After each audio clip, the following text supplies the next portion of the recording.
I'm always amazed by all these people who say that they're unhappy in their lives and they act as if happiness is this big mysterious force that is, difficult to figure out. Happiness is one of the most studied areas of human endeavor in the history of the world. I mean, when you look at psychology and you look at philosophy, this is all I've been talking about for literally centuries. It's unbelievable. So we've figured out the basics of happiness. It's that sometimes common sense isn't common practice. So people struggle for no reason. I mean, look at what we know about happiness. We know basically happiness usually comes from an orientation towards the world in which we look at the past, the present, and the future in specific ways. We often tend to look at the past with gratitude and with fond recollection, even if there were struggles, challenges, suffering, turmoil. We find our places in the past and we feel a sense of acceptance about the past. It happened.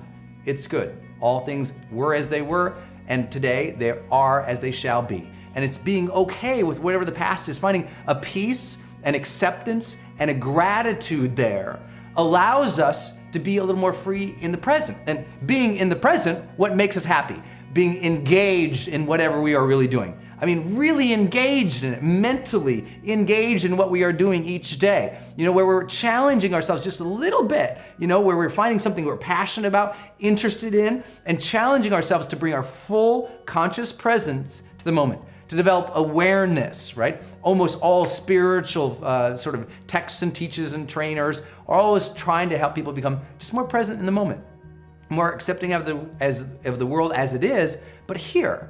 The power of now stuff, right? It's like, get here, be engaged, be present with the moment. And then with the future, it's all about anticipating with excitement what's to come in the future. Even if the future is scary, even if there's still gonna be hardship, because there will be, even if there's gonna be struggle, yep, there will be too, but finding your marks, what are you excited about for tomorrow? And if you can't find anything to be excited about tomorrow, that has nothing to do with the reality of tomorrow. It has to do with your mindset. You've poisoned yourself in pools of pessimism for so long that you've drowned yourself of hope, that you've forgotten that there is magic to life, that there is something tomorrow. You could find something. Even if tomorrow you're just gonna say, you know what? Tomorrow I'm gonna get up, I'm gonna feel better. Just gonna decide to be.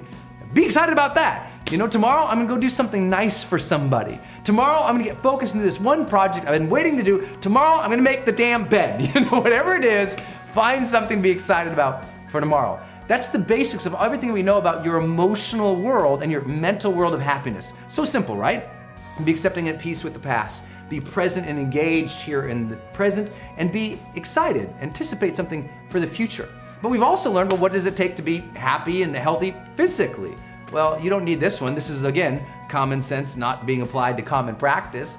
What does it take to be happy and emotionally healthy, physically healthy? Well, physically healthy is easy, right? It's sleep your 8 hours, drink more water, make sure that you take breaks throughout the day to break your concentration, to stand up, not sit hunched over all day, right? It's work out 2, 3, 4 times a week.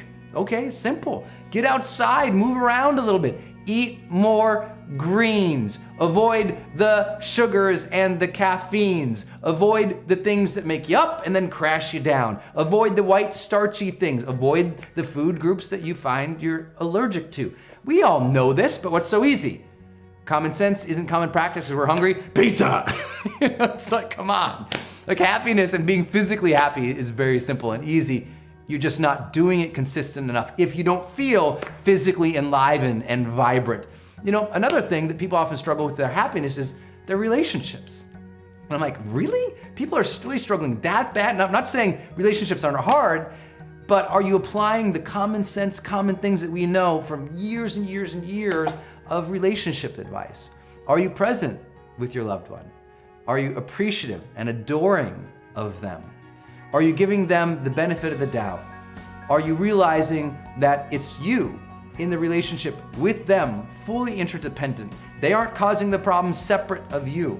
That the two of you are in a dance together in which you have to honor and respect each other, that you have to make life fun for each other. If your marriage isn't stale, it's not because the marriage is stale, it's because you and the other person allowed each other to go stale. You gotta fire each other up again, right? What about spirituality? Well, everything we know in spirituality comes back down to the basics, to having faith, to having a sense of connection to something larger than ourselves, to allow ourselves to be amazed and awed by the mystery of the world, of this universe, of our God, of our Creator, to be honoring of those very things in which we have faith towards.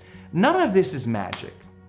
It's about looking at your life sometimes and just doing maybe a full-scale evaluation on a Sunday once in a while. Look at your life and say, okay, all right, am I emotionally happy? If not, how am I looking at the past, the present, and the future? Am I physically healthy? If not, how am I eating? How am I sleeping? How am I working out? Am I doing the basics here? If your relationships aren't happy, then the answer is, okay, what is not happening in the relationship? What am I not bringing to this relationship anymore? How am I not sensing and contributing to this relationship anymore? What have I not asked for consistently enough? What is it that they specifically need that might turn it around? And spiritually, just to feel gratitude. Aren't we so blessed? Aren't we so blessed to have these moments that you get to be here listening to me now, listening to just ideas and concepts about improving our lives? How blessed are we to be at this time in our lives where so fast and so easily digitally I could be sharing some ideas and thoughts with you? How blessed are we that we do have people who are around us? How blessed are we that we could give more love to the world just because we choose to? How blessed are we that we can get up tomorrow, decide who we are going to be, and start becoming that? How blessed are we that we can wake up tomorrow and start designing the life we always wanted to live?